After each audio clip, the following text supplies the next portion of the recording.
मत पड़ो, यहाँ सिवा टेंशन के कुछ नहीं है, सिवा परेशानी के कुछ नहीं है। गलत व्यक्ति का हाथ पकड़ोगे तो भाई ठोकर तो लगेगी। जिसको गाड़ी चलाना नहीं आती उसको तुम गाड़ी दोगे तो वो चलाएगा कम, ठोकेगा ज्यादा, मरेगा भी और बाजू वाले को मारेगा भी। ऐसे ही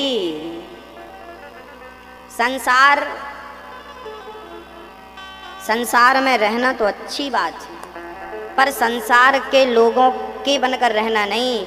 संसार में तो रहो पर गोविंद के बनकर के रहो, भगवान के बनकर के रहो। तो जैसे रखे राम जी रहना चाहिए, टेंशन नहीं, चिंता नहीं, चिंतन हो भगवान का। ध्रुव जी महाराज के बारे में कल आपने सुना कि बचपन में छोटी सी उम्र में ही श्री ध्रुव जी महाराज ने भगवान को पा लिया। अच्छा, भगवान को प्राप्त करने के लिए ना कोई बहुत कठिन परिश्रम नहीं करना पड़ता। मनु जी महाराज के दूसरे पुत्र का नाम था प्रियव्रत। प्रियव्रत ने विश्वकर्मा की पुत्री वर्हिष्मती से आपने विवाह किया था। प्रियव्रत के पुत्र हुए थे आग्निध्र और इनके पुत्र हुए थे नाभि, और नाभि ही आगे चल कर के ऋषभदेव जी कहलाए। ऋषभदेव नाभि के पुत्र अंग या ऋषभदेव कुछ भी कहो। ऋषभदेव जी महाराज के 100 पुत्र हुए हैं। सबसे बड़े पुत्र का नाम हुआ है श्री भरत। 9 तो योगेश्वर हो गए हैं, बाकी सब घर परिवार में हैं। सबसे बड़े पुत्र का नाम था भरत। एक दिन भरत जी ने अपने प्रजा को समझाया कि देखो भाई, चक्कर में मत पड़ो, संसार छोड़ो और भगवान के भजन में लगो। सारे लोगों को भरत जी समझा रहे हैं, नायम देहो देह भाजाम्रलोके कष्टान कामान नरहते विडभुजाम। ये तपो दिव्यम पुत्र कायेन सत्वम शुद्ध्यैदस्मात् ब्रह्म सौख्यम त्वनंतम। श्री भरत जी ने कहा अपनी प्रजा को, ये शरीर विषयों का भोग भोगने के लिए नहीं, बल्कि तपो नित्यम, शरीर को तपस्या की आग में तपा करके ईश्वर के योग्य बनाने के लिए ये मानव का देह मिला है। अच्छा, भरत जी ने इतना बढ़िया उपदेश किया है, लेकिन ना उनके जो प्रजा थी ना, उनने कोई सुना नहीं ध्यान से और सब मस्ती में डूबे रहे। भरत जी को लगा कि अब दुनिया को समझाना अच्छी बात नहीं है, अब खुद समझ लो। यहाँ एक बात समझने की है मैया जी, जब दुनिया बोल के लोग समझें तब तक समझाओ, और जब दुनिया के लोग ना समझे ना तो खुद को समझ लेना चाहिए। हाँ मैया, ओ मैया, आप लोग कभी कभी बहू को कहा करती हो ना, बहू ऐसा मत किया करो, ये गलत है बेटा, ऐसा नहीं ऐसा। तो आप ना बहू को समझाती हो, ये तो अच्छी बात है। अब बहू समझती ही नहीं। एक बार समझाया, 2 बार समझाया, 3 बार समझाया, 10 बार समझाया, पर बहू समझती ही नहीं। तो अब सास को क्या करना चाहिए? अब तुम समझ लो, तुम चुप रहो। अब वो तुम्हारी नहीं समझती, वो समय समझाएगा तब वो समझेगी। इसलिए आप टेंशन मत पालो कि हमारी बहू खराब है। समय ना सबको ठीक कर देता है मेरी माँ। हाँ, जो समय है ना सबसे बड़ा गुरु है। कहते हैं ना, जो गुरु नहीं सिखा पाता वो समय सिखा देता है। समय का इंतजार करना चाहिए। समय की मार पड़ती है ना तो अच्छे अच्छे लोग हाँ सीख जाते हैं। हाँ, पुरुष बली नहीं होत है, समय होत बलवान, और भीलन गोपी लूट लई, वही अर्जुन वही बाण। समय समय पर होत है समय समय की बात, राम जन्म का दिन बड़ा, कृष्ण जन्म की रात। ये सब समय समय की बात है। तालाब खाली होता है तो चींटियों का समय आता है। मछलियों को खाती हैं चींटियां। मछली मर जाती है ना तालाब में कम पानी से, तो मछलियां, चींटियां जाती हैं और मछली को खाती हैं। और जब समय बदलता है, जब तालाब भरता है, तो फिर तुम कहाँ जाओगी? चींटी फिर मछली पकड़ पकड़ के चींटियों को खाती है। कभी तुमने हमें खाया, कभी हम तुम्हें खा रहे हैं। यही तो प्रकृति का नियम है, जैसी करनी वैसी भरनी। हाँ, तो समय सबका आता है। मैया जी समझ रही हो ना? समय, इसलिए सास समझाए तो उसे मूर्ख मत समझो, हमारी सास तो मूर्ख है, ये मत कहो। तुम्हारी सास मूर्ख नहीं है, वो अपना अनुभव तुमसे कह रही है। हाँ, उसकी बात मान लो। और नहीं माने तुम्हारी बहू ना, तो मेरी मैया आप लोग टेंशन मत लिया करो, आप भजन करो, वो अपने आप समझ जाएगी। हाँ? तो श्री भरत जी महाराज प्रजा को छोड़कर गंडकी के तट, नेपाल में गंडकी नदी, नेपाल पास में है ना आपके यहाँ से, कभी गए कि नहीं गए? वहाँ गंडकी नदी है। गंडकी नदी वही नदी है जहाँ शालिग्राम भगवान प्रकट होते हैं। गंडकी नदी में तुलसी का दल डालो, तुलसी डालो ना, तो तुलसी में शालिग्राम भगवान चिपक जाते हैं मैग्नेट की तरह, और चिपक करके बाहर आ जाते हैं। जो तुलसी में चिपक जाए वही असली शालिग्राम है। गंडकी नदी का हर पत्थर शालिग्राम भगवान, जैसे नर्मदा का हर कंकड़ शंकर है, ऐसे गंडकी नदी का हर पत्थर शालिग्राम भगवान है। ये गंडकी पिछले जन्म की एक वैश्या थी। एक महात्मा जी से कहा, महाराज मैं बड़ी पापनी हूँ, मेरा उद्धार कर दो। तो महात्मा जी बोले, तुम ये गलत काम छोड़ दो और प्रेम से कीर्तन करो, तुम पवित्र हो जाओगी। वैश्या बोली, महाराज गंडकी नाम की वैश्या, ये जो नदी गंडकी है ना, ये पिछले जन्म की चर्चा सुना रहा हूँ, ये वैश्या थी। तो वैश्या बोली, महाराज मैं तो क्या बताऊँ, मैं सब छोड़ सकती हूँ पर पुरुष का संग नहीं छोड़ सकती, अब मेरी आदत लग गई है। तो मैं कीर्तन तो करूँगी पर ये नहीं छूटेगा, तो अब आप बताओ क्या करें। तो गुरु जी बोले, फिर एक काम किया करो, तुम कीर्तन तो किया करो, साथ में तुम्हारे पास जो पुरुष आए ना, तो सूर्य उदय होने के बाद जो पुरुष आ जाए उस पुरुष को ही तुम अपना पति माना करो। एक पुरुष को अपना पति मान लो 24 घंटे के लिए कि यही हमारा पति है, और उसकी पूजा करो, उसकी खातिरदारी करो, उसकी सेवा करो। ठीक है गुरुजी, ये तो हो जाएगा। अब क्या हुआ, उसके पास जो भी ग्राहक आता तो पहले ग्राहक को वो अपना पति मान लेती और उसी को बिठाती, उसी को भोजन कराती, उसी के साथ रहती और गुरु के वचनों पर विश्वास कर लिया। अब वो वैश्या का समय गुजरता गया। एक दिन गुरु वचनों पर विश्वास किया था और कीर्तन रोज करती थी, इसलिए भगवान प्रसन्न हो गए और आज भगवान उसके घर ग्राहक बन करके पहुंचे। और भगवान उस पहले पुरुष बनकर पहुंचे तो वैश्या का तो नियम था कि जो पहला पुरुष आएगा उसे वो अपना पति मानेगी। तो लो भैया, वो भगवान आए तो भगवान को पति मान ली, आप तो हमारे पति हैं, बैठो उनके पाँव धोई बिठा ली। अब शाम हुई, भोजन कराया, रात हुई तो भगवान तो लीला पुरुषोत्तम, वो तो लीला करने आए हैं। भगवान के सिर पे दर्द हो गया, भगवान जरा रोने लगे, सुनती हो सिर में दर्द है। क्या हुआ? बोले मेरे सिर पे दर्द है। अच्छा, मैं अभी वैद्य जी को बुलाऊं? ना, कोई वैद्य नहीं, भगवान वैश्या का हाथ पकड़ के बैठ गए, तुम यहीं बैठो। लो भैया, संत जी ने कहा था जब तक दूसरा सूर्य उदय ना हो जाए, अर्थात सुबह जब तक ना हो जाए तब तक तुम्हारा वही पुरुष पति रहेगा। लो भैया, रात के 3 बजे भगवान ने मरने का नाटक कर लिया। सिर में दर्द हुआ, फिर कमर में दर्द, तो पेट में तो दर्द, तो भगवान फिर 3 बजते बजते तो प्राण त्याग दिए, मर गए। अब वैश्या को लगा मेरा पति मर गया। अब देखना इसके आगे घटना है।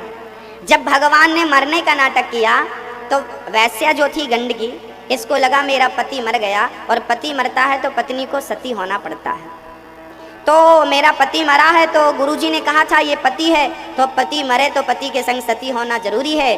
वो खुशी खुशी, लो भैया, सवेरे लोगों को पता चला कि इसके घर में कोई पुरुष मर गया है। लोगों से कहा सुनो, ये कोई पुरुष नहीं, मेरा पति है।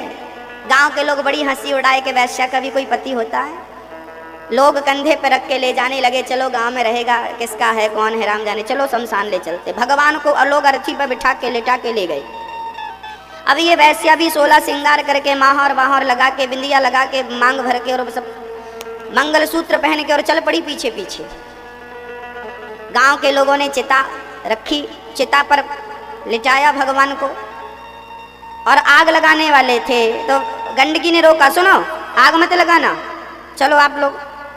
चिता पर जाकर गंडकी बैठ गई और अपने पति का सिर अपनी गोद पर रख लिया और हाथ जोड़कर कहने लगी, हे प्रभु, मैंने सच्चे मन से तेरा कीर्तन किया हो और इस पुरुष को ही अपना पति माना हो और स्वप्न में भी दूसरे पुरुष का चिंतन ना किया हो तो चिता पे आग लग जाए। बस ये कहना था कि चिता पे आग लग गई, चिता जलने लगी। सारे गांव वाले देखने लगे, राम राम ये वैश्या थी। देखो भैया, हम कल तक बहुत बड़े पापी थे, लेकिन आज हमारा अंतःकरण यदि शुद्ध हो गया है तो भगवान हमारे लाखों अपराध माफ करने को तैयार है, याद रखना। शरण भगवान रामचरितमानस में स्वयं कहते हैं, गोस्वामी श्री तुलसीदास जी अपनी लेखनी से लिख रहे, शरणागत कहूँ जे तजहि हित अनहित अनुमान, ते नर पावर पाप मया तिनहि बिलोकत हान। हाँ। सन्मुख होहि, सन्मुख होहि, जीव मोहि जवहि। क्या लिखा है देखना, जन्म कोटि अघ, अघ मतलब पाप, ना सही तवहि। भगवान कहते हैं कि जो जीव मेरे सन्मुख आ जाता है और मुझे स्वीकार कर लेता है, मेरी आज्ञा को स्वीकार कर लेता है, कल तक भले वो कितना भी बड़ा पापी रहा हो, पर आज मेरी शरण में आ जाए और निष्कपट हो जाए, निष्कलंक हो जाए, तो मैं उसे क्षमा करके उसके सारे अपराधों को खत्म कर सकता हूँ। सर्वद गीता में भगवान यही कह रहे हैं। रामचरितमानस की तुलसीदास जी ने जो चौपाई कही है, सन्मुख होहि जीव मोहि जबहि, यही बात वेद व्यास जी ने गीता में 18वें अध्याय के 66वें श्लोक में कही है। सर्वधर्मान परित्यज्य मामेकं शरणं व्रज, अहं त्वा सर्व पापेभ्यो मोक्षयिष्यामि मा शुचः। भगवान कृष्ण कहते हैं, सर्वधर्मान परित्यज्य, तू सारे धर्मों को छोड़ और मामेकं शरणं व्रज, मेरी शरण में आ। अहम त्वा सर्व पापेभ्यो, यदि तू मेरी शरण में आया तो मैं तेरे सारे पापों को भूल कर मोक्षयिष्यामि मा शुचः, तुझे मोक्ष का अधिकारी बना दूंगा। देखिए गीता कितनी विवेकशील लोगों की वार्ता है। गीता में दूसरे अध्याय में भगवान कृष्ण कहते हैं, कर्मण्येवाधिकारस्ते मा फलेषु कदाचन। एक तरफ भगवान कृष्ण अर्जुन से कहते हैं कर्म करो, कर्म ही पूजा है, कर्म करना चाहिए। और 18 अध्याय में आखिरी में कह दिया कि सारे कर्मों को छोड़ो, धर्मों को छोड़ो और मेरी शरण में आओ। ये क्या बात हुई? तुम दो प्रकार की बातें करते हो प्रभु, एक प्रकार की बातें करो तो लोग कंफ्यूज नहीं होंगे, नहीं तो लोग कंफ्यूज हो जाएंगे ना आपकी वार्ता पे। तो आइए इसका अर्थ क्या है, ईश्वर कहना क्या चाहता है, मैं आपको क्लियर कर देता हूं। भगवान कहते हैं कि तुम्हारी उम्र 50 साल की है। याद रखना, हमारे शास्त्रों ने उम्र को विभाजित किया है 4 भागों में। कितने आश्रम हैं हमारे मैया, कितने आश्रम हैं हमारे? 4। ब्रह्मचर्य, दूसरा गृहस्थ, तीसरा वानप्रस्थ और चौथा सन्यास। ये 4 आश्रम हमारे शास्त्रों ने, हमारे गुरुजनों ने हमें कहे हैं। 25 साल तक ब्रह्मचर्य का पालन करना चाहिए, 25 से 50 साल तक गृहस्थ जीवन का पालन करना चाहिए, 50 साल से 75 साल तक वानप्रस्थ रहना चाहिए, मतलब भ्रमण करना चाहिए, और 75 के बाद उम्र बचे तो सन्यास लेना चाहिए। ये शास्त्रों की आज्ञा है, क्लियर, समझ रहे हैं? हाँ। 50 साल के लोग, जितने यहाँ लोग 50 साल के हैं वो बहुत ध्यान से सुनेंगे मेरी बात, और जो होने वाले हैं वो भी ध्यान देंगे। जो 50 साल के हो गए हैं उनके लिए गीता का दूसरा अध्याय नहीं है, उनके लिए गीता का तीसरा अध्याय नहीं है, उनके लिए गीता का 18वां अध्याय है। जो लोग 50 साल के हो गए हैं उनके लिए गीता में 18वें अध्याय में जो कहा है भगवान ने, वो तुम्हें मानना पड़ेगा। क्योंकि दूसरे अध्याय में तो भगवान कह रहे हैं तीसरे अध्याय तक कि भाई अपना कर्म करो। भाई तुम्हारी पत्नी है, कल तुम्हारी शादी भई है, अब शादी तुम्हारी कल हो गई और तुम आज सन्यास ले लो, तो ये तुम्हारा पागलपन है। शादी नहीं करनी चाहिए थी, अब पत्नी आई है तो उसके साथ रहो, 2-4 साल गुजारो, बच्चा बच्ची हो जाए, फिर बच्चा बच्ची को ठीक ठाक व्यवस्थित कर दो। 50 साल तक तुम्हारा सारा काम, 50 साल तक तुम कर्म करो, खूब पैसा कमाओ, खूब परिवार की सेवा करो। ऐसा नहीं कि तुम पैसा कमाने में अंधे हो जाओ, उसका भी एक नियम गीता में बताया। पैसा कमाओ, धर्म से पैसा कमाओ। अधर्म का रुपया नहीं आना चाहिए, अधर्म की रोटी घर पे नहीं बनना चाहिए। धर्म से पैसा कमाओ, मेहनत से पैसा कमाओ और परिवार का पालन करो। और फिर बेटी और बेटे का विवाह हो जाए, 50 साल के हो गए, अब इसके बाद अब तुम काम करना छोड़ दो, पैसा कमाना छोड़ दो। अब तुम पैसा मत कमाओ, 50 साल के हो गए, अब तुम क्या कमाओ? सर्वधर्मान परित्यज्य। अब तुम्हारे लिए भगवान ने शब्द कहा है, गीता के 66वें श्लोक 18वां अध्याय। भगवान कहते हैं सर्वधर्मान परित्यज्य, अब तुम सारे धर्मों को, कर्मों को छोड़ो और माम एकम शरणम व्रज, मेरी शरण में आओ। अब 50 साल के बुढ़ा हो गए, आओ, समय कम बचा है तुम्हारे पास, मेरी शरण में आओ। बच्चा बच्ची को काम देने दो, संभालने दो और तुम मेरा भजन करो। यदि तुम मेरे शरण में आ गए, तुम कितने भी बड़ी पापी हो, अपराधी हो, तुम मेरी शरण में आ गए तो मैं तुम्हें मोक्ष का अधिकारी बना दूंगा। भगवान कहते हैं ये पतित इंसान यदि बुढ़ापे में भी भगवान की शरण में चला जाए तो भगवान इसका भी उद्धार। लेकिन तुम्हारा बुढ़ापा आ गया, सिर हिलने लगे, फिर भी तुम पैसा गिन रहे हो, ये तुम्हारा पाप है और तुम्हारा कई जन्म हो जाएगा, तुम्हारा उद्धार नहीं होगा। अभी ये उम्र पैसा कमाने की बची बुढ़ापे में। सबकी एक अपनी अपनी उम्र होती है भैया, पैसा कमाने की भी एक उम्र होती है, भोग भोगने की भी अपनी एक उम्र होती है, खाने पीने की भी अपनी एक उम्र होती है, पढ़ने लिखने की भी अपनी एक उम्र होती है, हाँ, क्रिकेट खेलने की भी उम्र होती है, गुल्ली डंडा खेलने की उम्र होती है कि नहीं? अब बुढ़ापे में ये दादा लोग क्रिकेट खेलने लग जाएं तो खेलना तो चाहिए, स्वस्थ रहने के लिए दौड़ भाग तो करना चाहिए, योग करना चाहिए, व्यायाम करना चाहिए ताकि आप स्वस्थ रहें बुढ़ापे में। व्यायाम करना चाहिए, योग करना चाहिए ताकि आप स्वस्थ रहें और अपने मन को केंद्रित करने के लिए सारे प्रयास करो। अब गंडकी का पति मर गया, चिता पे आग लग गई, धू धू करके जलने लगी। और जब वैश्या वो गंडकी जलने लगी ना तो क्या हुआ? अब भगवान ने एक आंख खोली अपनी, वो मरे थोड़ी थे, भगवान थे। भगवान को लगा राम राम ये तो बड़ी पक्की है। अच्छा, भगवान को लगा कि ये कच्ची है।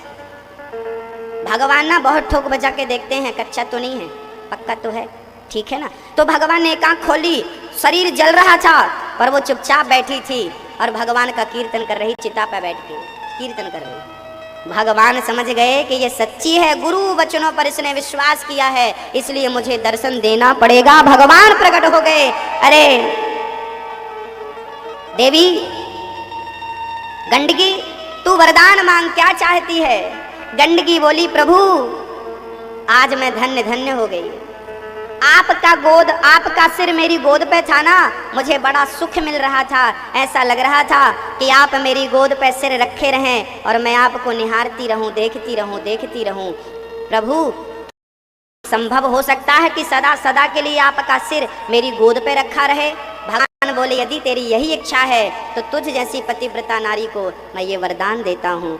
उसी समय से वो कन्या, वो स्त्री, वो गंडकी पानी बनकर बह गई और भगवान उसकी गोद पे शालिग्राम भगवान बनकर के विराजमान हो गए। आज भी गंडकी की गोद में शालिग्राम भगवान। तो गंडकी की गोद में शालिग्राम भगवान क्यों है, उसकी ये कथा। ये गंडकी पिछले जन्म की कौन थी, आपको समझाया। श्री भरत जी महाराज इसी गंडकी नदी के तट पर गए हैं। हमारे देश में 3 भरत हुए हैं जिनके नाम से देश का नाम भारतवर्ष पड़ा है। हमारे देश का नाम पहले भारत नहीं था, हमारे देश का नाम पहले था अजनाभ खंड, जम्बूद्वीप, आर्यवर्त। पहले इसका नाम था आर्यवर्त, फिर इसका नाम पड़ा भारत, फिर इसका नाम पड़ा हिंदुस्तान, फिर इसका नाम पड़ा इंडिया।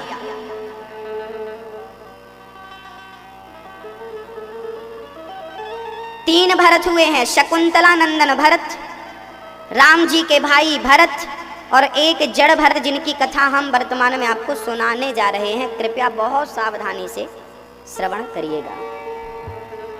श्री भरत जी महाराज गंडकी नदी के पावन तट पर बैठे हैं और प्रेम से कीर्तन कर रहे हैं, माला जप रहे हैं। हर साधु संत ने मेरी माँ कीर्तन का सहारा लिया है, इसलिए आप भी भगवान के नाम का सहारा लो। काम तो करो, पर जहाँ हो बस सीताराम सीताराम सीताराम, राधे श्याम चलता रहे। राम राम से राम राम निकलता रहे, हर श्वास से कृष्ण का नाम हो। श्वास श्वास में हरि भजो, वृथा श्वास मत खोए, ना जाने इस श्वास का आवन हो या ना होए। कल आती है कि नहीं, कोई नहीं जानता। भरत जी कीर्तन करते और 1000 माला जपते थे, वो जपती रहते थे, नारायण नारायण नारायण नारायण नारायण जपते रहते भरत जी। एक दिन क्या हुआ, भरत जी स्नान करने गंडकी पे गए, एक मृगी पानी पी रही थी। तभी शेर ने दहाड़ लगाई तो मृगी को लगा मुझे पकड़ने आ रहा है। वो गर्भवती थी। मृगी अपने आप को बचाने के लिए छलांग लगाती है और वो नदी पे बीच में जाकर गिर जाती है। जोर से छलांग लगाई तो उसका जो गर्भ था वो पानी में गिर गया। उसने पानी में ही बच्चे को जन्म दे दिया। मृगी पानी में ही बच्चे को जन्म देती, वो मृगी बेचारी पानी में तड़प तड़प के मर गई। पर नन्हा सा मृग का बालक, मृग का बच्चा वो नदी की धार पे बहने लगा और वो तड़पने लगा। भरत जी उस बच्चे को देख रहे थे जो नदी में बहता हुआ जा रहा था। उस मृग के बच्चे को भरत जी ने बचा लिया, अपनी कुटिया पे ले आए, उसको आग के पास बिठाकर उसकी ठंडी दूर करी, घास लाकर उसे खिलाया और भरत जी महाराज ने प्रेम से उसकी सेवा शुरू करी। किसी की जान बचा देना बुरा नहीं था, पर भरत जी ना अब उस मृग से प्रेम करते हैं। बेटा मृग आओ, मृग को खिलाना, चारा लाना। उस दिन भर अब मृग माला वाला सब छूट गई, पूजा पाठ छूट गई। सवेरे से शाम तक भरत जी मृग की ही चिंता करने लगे। अरे भाई, तुम भजन करने के लिए घर परिवार छोड़े थे, तुम मृग में फंस गए। अब आप कहो महाराज जी जान बचाना तो अच्छी बात है, कौन सा गलत है ना। जान बचाना अच्छा था, पर ये प्यार कर लेना, मोहब्बत कर लेना, उसमें मन लगा लेना, उसमें आसक्त हो जाना, ये अच्छा है क्या? एक साधु को ना किसी में आसक्त नहीं होना चाहिए। हम तो कहते हैं आप भी साधु बनो जल्दी से, घर पे ही रह के। घर वाला साधु, ने इसकी परिभाषा कल की कथा पर बताई थी कि घर पे रह के साधु बन सकते हैं आप, सबसे छोड़कर मन। तो भरत जी महाराज ने मृग में मन लगाया और देखो उनका दिनों दिन प्रेम मृग से बढ़ता जा रहा है। कभी मृग ना पीठ खुजला देता था, मृग भी बहुत प्यारा था। भरत जी ने बहुत प्यार करना शुरू कर दिया। हुआ क्या, भरत जी का बुढ़ापा आ गया, मौत सिर पे खड़ी है और भरत जी मन मृग में लगाए हैं। देखो तो घर छोड़ा था भगवान को पाने, पर जंगल में भी मृग बाधा बनकर पैदा हो गया। आए थे हरि भजन को, औटन लगे कपास। घर छोड़ा था भगवान की प्राप्ति के लिए और माया मोह मृग से लग गई। और मृग का चिंतन करते करते श्री भरत जी महाराज अंत समय में क्या हुआ, भरत जी महाराज का वो जो मृग था वो मृग के झुंडों में चला गया और भरत जी से बिछड़ गया। भरत जी चिल्ला रहे हैं मृग मृग मृग। मृग का चिंतन करते करते भरत जी के प्राण निकल गए। और जब वो मर करके यमराज के पास गए तो यमराज ने कहा कि आपने मृग का चिंतन किया है मरते समय, आपको अब हम मृग योनि देते हैं, जाओ खुद मृग बन के जाओ। अब भरत जी तो बड़े घबराए, राम राम राम, पूरी जिंदगी हमने भजन करी और लो अंत समय मन मृग में लग गया तो हम मृग बन के आ गए। अंते यामती सागति। मेरी मैया जी मरते समय ना अपने मन को जरा कंट्रोल करना, क्योंकि मरते समय आपका मन जहाँ होगा ना वही गति होगी। यदि मरते समय आपका मन मृग में लगा तो मृग बनना पड़ेगा, कुत्ते में लगा, आजकल लोग कुत्ते बहुत पाल रहे हैं, हाँ मरते समय कुत्तों में मन लगा रहता है तो अगले जन्म में वो खुद पिल्ले बन के पैदा होते हैं। हाँ, आप लोगों ने तो नहीं पाले कुत्ते? नहीं, आज का जमाना ऐसा है, बच्चे को दादी माँ खिलाती है, खुद के बच्चे को दादी खिला रही है और माँ पिल्ले को खिला रही है। ये चल रहा है मार्केट में, बड़े महंगे महंगे बिस्किट खा रहे हैं साहब कुत्ते। एक सज्जन बोले महाराज जी हमारा कुत्ता बड़ा वफादार है, ईमानदार है। हमने कहा भाई जानवर है वो तो होता है, लेकिन ये कुछ जरूरत से ज्यादा है महाराज जी। हमने कहा भाई ये तुम्हारे दादाजी हैं। दादाजी? हमने कहा हाँ, ये तुम्हारे दादाजी जब मरे थे ना तो इनको बड़ी चिंता थी, मेरा घर कौन संभालेगा, बेटा बड़ा लापरवाह है। घर की चिंता बड़ी थी, तो घर की चिंता करते करते जब तुम्हारे दादाजी मरे तो यमराज ने कहा कि मरते समय आपने घर का चिंतन किया है, अब उसी घर का कुत्ता बना के तुम्हें भेजते हैं, तुम रक्षा करते रहना। लोग कुत्ता बना के भेज दिया, अब तुम भौंक रहे हो बढ़िया। तो कहीं आप लोग ना आज घर की महारानी हो, कल ना बन के आ जाना। ये बात मेरी मजाक में मत लेना, शास्त्र यही उदाहरण यही प्रमाण दे रहे हैं। अंत यामति सागति।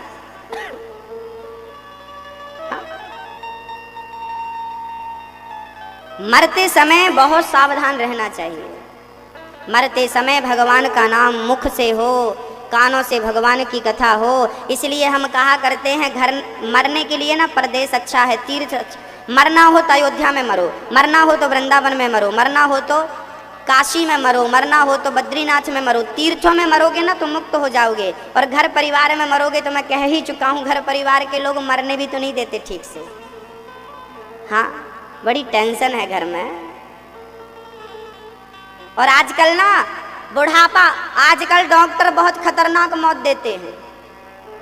आजकल ना बुढ़ापे में लोग डॉक्टर के पास भागते हैं, देखो दादाजी, और डॉक्टर ने देख बस लिया कि तुम बढ़िया अच्छे घर के हो, तो वो बिना ऑपरेशन के 10 ऑपरेशन कर डालेगा, पूरा चीरा फाड़ी का जिंदा जी पोस्टमार्टम कर देता है। आजकल बीमारियां खतरनाक नहीं है, डॉक्टर खतरनाक है। हाँ, इसलिए डॉक्टरों से बचने का काम है। अभी दिल्ली में एक मैया को 2 जुड़वा बच्चे पैदा हुए, सच्ची घटना बोल रहा हूँ, न्यूज चैनल पे आई थी, अखबार पे भी ये छपी थी, हमने देखा था न्यूज में। दिल्ली में एक माँ के 2 जुड़वा बच्चे पैदा हुए, डॉक्टरों ने कह दिया दोनों बच्चे मर गए। दोनों को पॉलीथिन में पैक किया, और जब उनके माँ बाप उसका संस्कार करने के लिए शमशान ले जा रहे थे, तभी एक बच्चे में कुछ हलचल नजर आई। तो माँ बाप ने देखा कि बच्चा तो हिल डुल रहा है, तुरंत हॉस्पिटल ले गए, तो पता चला बच्चा जिंदा है। जिंदा बच्चे को माँ मरा हुआ पैक कर दिया, और रास्ते में पता चला, और जब तक लौट कर आए उसके बाद फिर वो बच्चे मर गए, क्योंकि समय से इलाज नहीं मिला। तो ये दोनों बच्चे मर गए, इसकी जिम्मेदारी किसकी है? इसका जिम्मेदार कौन है? डॉक्टर को, डॉक्टर जिम्मेदार है। इन डॉक्टरों को कोई सजा भी नहीं होती, कोई बोलता भी नहीं है। 500 रुपया का इंजेक्शन आता है। जब हम लोगों को, आपने देखा आजकल अटैक तो सिंपल बात हो गई है, किसी को अटैक आ गया तो अटैक जब आता है तो डॉक्टर जो इंजेक्शन लगाता है ना, उस इंजेक्शन की कीमत होती है 500 रुपये, और डॉक्टर वही इंजेक्शन लगाता है 50,000 रुपये का। इस पर कोई बोलने वाला नहीं है, ना कोई नेता बोलता, ना कोई पब्लिक को पड़ी, सब मर रहे हैं डॉक्टरों के पूरी जिंदगी की कमाई डॉक्टर रख रहे हैं। तुम्हारे बुढ़ापे में सारा 10-20 लाख तो छोटी सी बात हो गई आजकल। इसलिए बुढ़े घर पे मरे, मरने दो, ये डॉक्टर और तड़पा तड़पा के मारेंगे।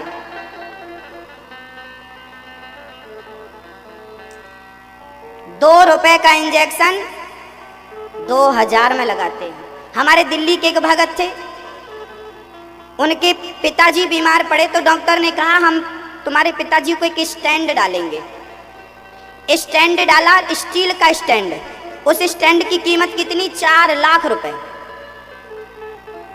स्टील का स्टैंड था, 4 लाख रुपया ले लिया। और अब नहीं दो तो फिर ये रहता है कि भाई 4 लाख के चक्कर में यदि बाप मर गया तो लोग कहेंगे लो पैसा प्यारा था, और डॉक्टर को तुमने दे दिया। अरे वही 4 लाख रुपया किसी गरीबों में दिया होता तो भारत से गरीबी दूर हो जाती। कितने लोग डॉक्टरों को दे रहे हैं। इसलिए हम कहा करते हैं अपना खान पान सुधारो तो तुम्हें डॉक्टर की जरूरत ही नहीं पड़ेगी। ये आप लोग खाते हो ना, कुछ भी खा लेते हो, तला हुआ भुना हुआ।